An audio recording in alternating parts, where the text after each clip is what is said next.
Good day to you. My name is Rob Blackwell. I'm a former investment banker with a pretty large regional bank in the Southeast.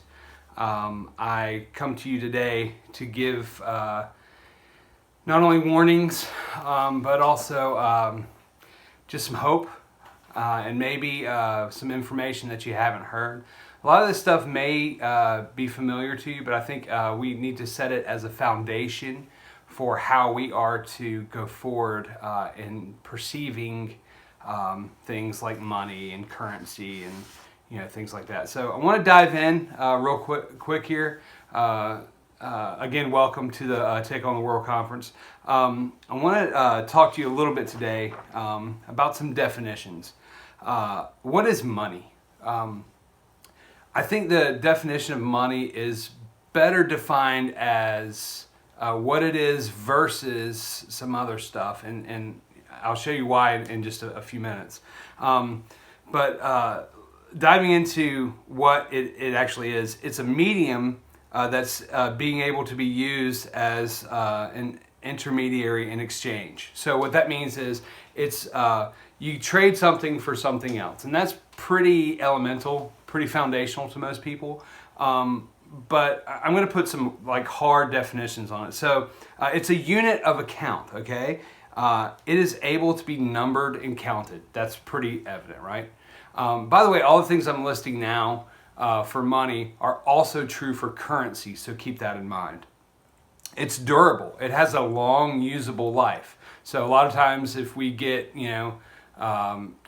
some sort of thing that it lasts a long time, and that's key too, so remember that. It's divisible. It can be divided equally into smaller units. You can make change with it.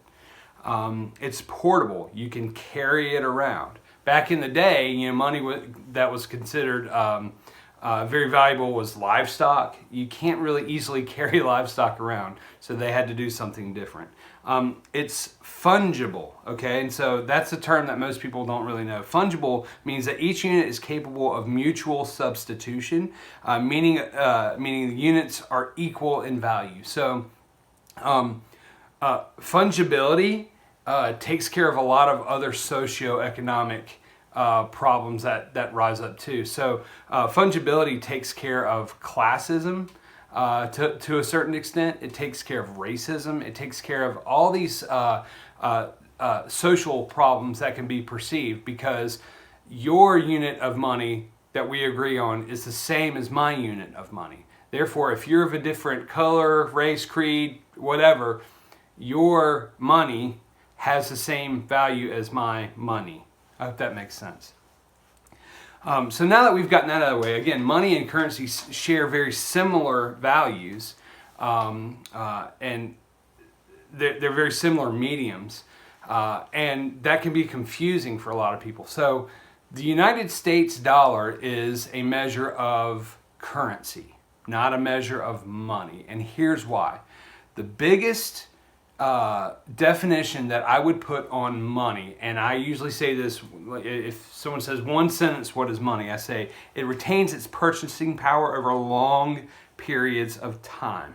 Okay, so what that really means, if I could put it to 2 words or 3 words, it's a store of value. Okay, so in a slide presentation I'll be presenting in a second, just real quick, I want to show you some examples of this. There have been a few things throughout time and history that have retained their value and have retained their purchasing power, have retained their store of value. Why is that important? Before we get into the slides, I want to tell you why that's important.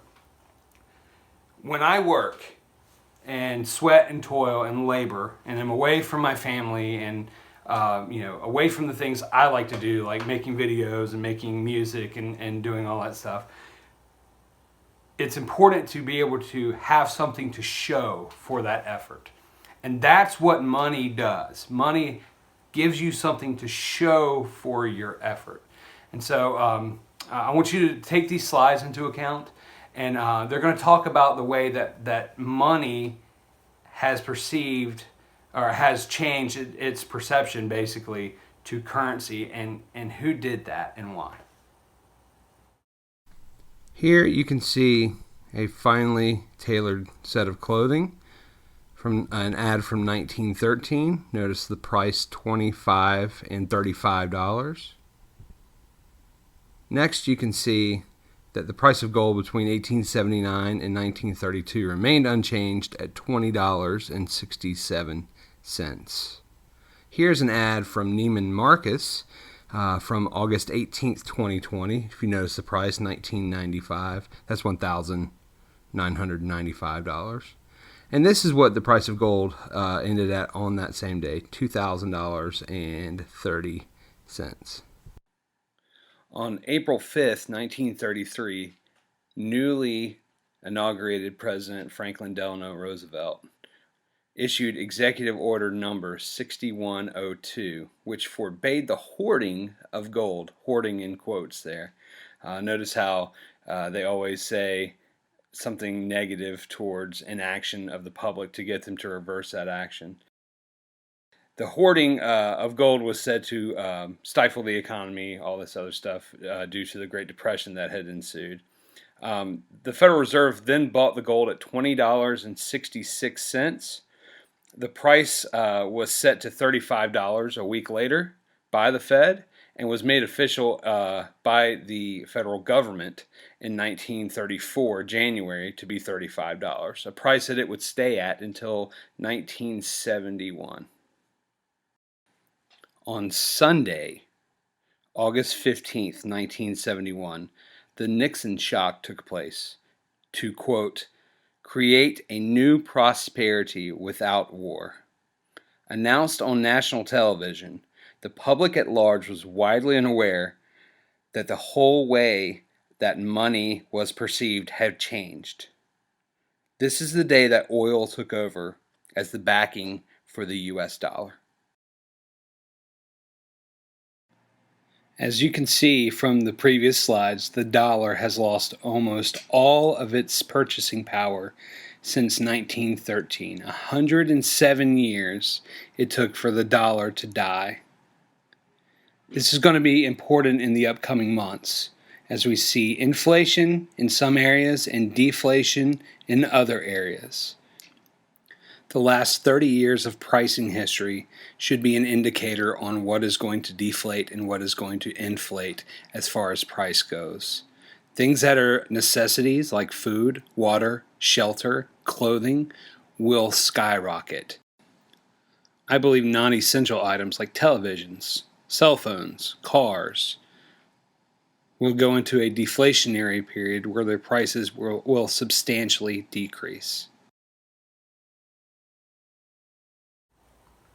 So as you can see, the people that have been in control of not only the government but our banking systems have used gold and silver, which I think is more important, to really manipulate how we are to act, how we are to live, and basically everything in our lives, unfortunately. They have reverted to their ancestors of old in performing what was called alchemy. So they have turned nothing into gold. They have reverse engineered that on the people, so the people then turn in their gold for nothing. It's happened throughout history. There's hundreds of, maybe thousands of documentaries on this. Go do some research for this, but know that the way we see money and the way we see currency are two different things. But the lie that's being told is that they are one thing, which is it's just not true. Coming up, I'll be talking about what we can do and some different things. But first, I want to get into a couple things regarding kind of how this plays out. All right.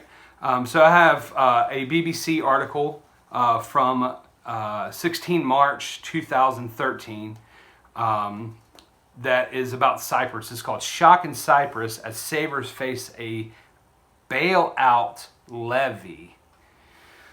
Very interesting that they would call it a bailout levy. What that's more commonly known as is a bail-in, which means everyone takes what's called a haircut on their bank account. So basically it means that you're paying a certain percent to be able to store your money in a bank for them to be able to use to make money. It's absolutely preposterous, but it's what happened. People in Cyprus have reacted with shock to news of one-off levy up to 10% on savings as a part of a 10 billion euro bailout, quote unquote, agreed in Brussels. So what's happening is the Greek government has been bailed out using the people's money, which is a bail-in. Does that sound familiar from the slides? So they've traded in their euros in order to bank there and bail out the government, which is exactly what the United States government did in 1933. They confiscated the gold. Confiscated is used loosely there, but the executive order was given you couldn't hoard gold. Traded in for Federal Reserve notes. The price was then immediately jacked up. Anyway, it's ridiculous. This caused riots in the streets in Cyprus. People were very, very upset, as you can imagine. The article goes on to read in one of the headlines, robbery. People in Cyprus with less than 100,000 euros in their accounts will have to pay a one-time tax of 6.75%. This is money they have, number one, already been taxed on, but number two, get taxed on when they purchase. After that, their purchases that they receive, so maybe they bought a car. Well, guess what? Now you have to pay tax on the car every year. It's just absolutely ridiculous. Those with greater sums than 100,000 euros will lose 9.9%. Folks, that's not called a bailout. That's called a bail-in. It keeps the bank solvent and keeps them out of trouble with the federal government. Here's another article going into what a bank holiday is. I'm sure you probably heard that term. That's not some like everyone's gathered around drinking and having a good time and eating good food and, watching football or whatever, people do on holidays. A bank holiday is when the bank is given the day off, basically. Now, a lot of times they're called federal holidays for banks and all that good stuff. But when something arises where the bank is closed, it's called a bank holiday. This is also from the BBC. This is 28 June 2015. This is called, apologize for the language here, but this is the title of the article, Greece's Bank Holiday from Hell.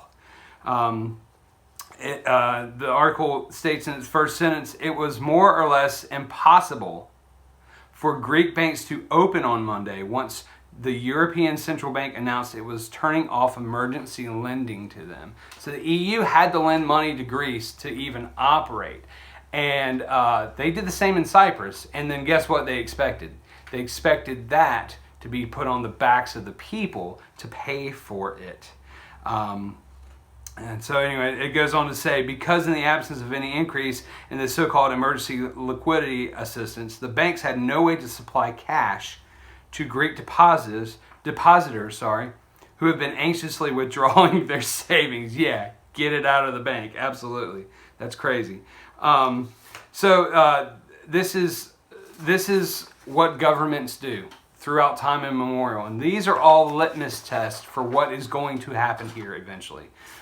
This article is from, again, BBC. The reason I'm quoting the BBC, I don't like the BBC, but the reason I'm quoting them is because, number one, that's where most Americans go to get their European news. Now it's RT, but BBC is still pretty popular. BBC is still bought and paid for by the European Union. But it is a good foundational start to start asking questions. This article, again, from August 2018 says, Greek bailout crisis in 300 words.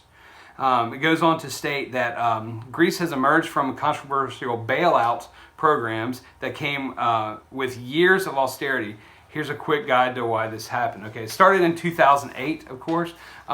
If you're hearing about now, the crisis that's happening now throughout the world with the cough, cough, sniff, sniff, what's going on is they're using this to kind of leverage back to 2008 and say, well, this is in conjunction with what's happened there. A lot of people are saying we never got out of 2008. I happen to agree with those people. But anyway, this is a really good article. It says, goes on to say that more than 400,000 people immigrated from Greece, and in 2013 the unemployment rate peaked at 27.5%.